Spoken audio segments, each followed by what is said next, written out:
Quelle fut la place de l'homme dans ces deux assemblées différentes de Corinthe et d'Éphèse?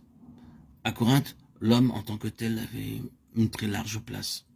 L'apôtre déclare: « Pour moi, frère, ce n'est pas comme à des hommes spirituels que j'ai pu vous parler, mais comme à des hommes charnels, comme à des enfants en Christ. » En effet, puisqu'il y a parmi vous de la jalousie et des disputes, n'êtes-vous pas charnels, ne marchez-vous pas selon l'homme?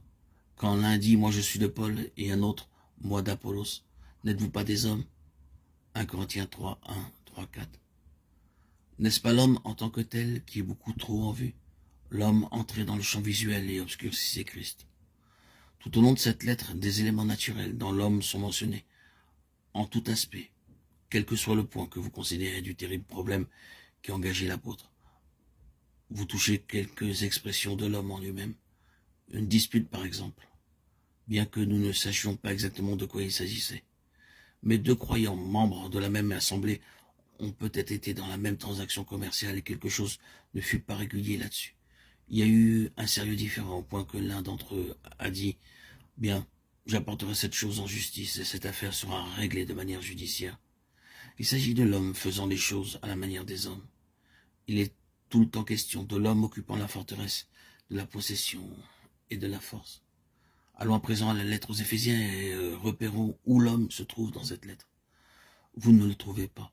Mais nous y trouvons l'homme nouveau, celui-là dont nous sommes exhortés à nous revêtir, Éphésiens 4, 24. Le vieil homme a fait place à l'homme nouveau.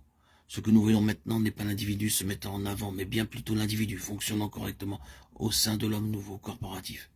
Il n'est plus question d'un nombre d'individus séparés, pensant chacun à ses propres intérêts, mais ici, tout cet individualisme s'est perdu dans l'unicollectivité et relativité de l'homme nouveau.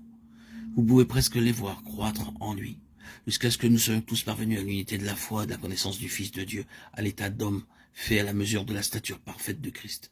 Éphésiens 4, 13. Le mot « homme » est la clé de la situation dans ces deux lettres. Comment?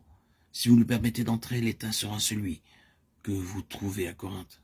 S'il est expulsé, la perspective d'avenir et la position d'Éphèse. Cela est l'œuvre de la croix. Il n'est pas surprenant alors que vous trouvez assez rapidement dans la lettre aux Éphésiens des mots tels que « nous a rendus vivants avec Christ, il nous a ressuscités ensemble et nous a fait asseoir ensemble dans les lieux célestes en Jésus-Christ ».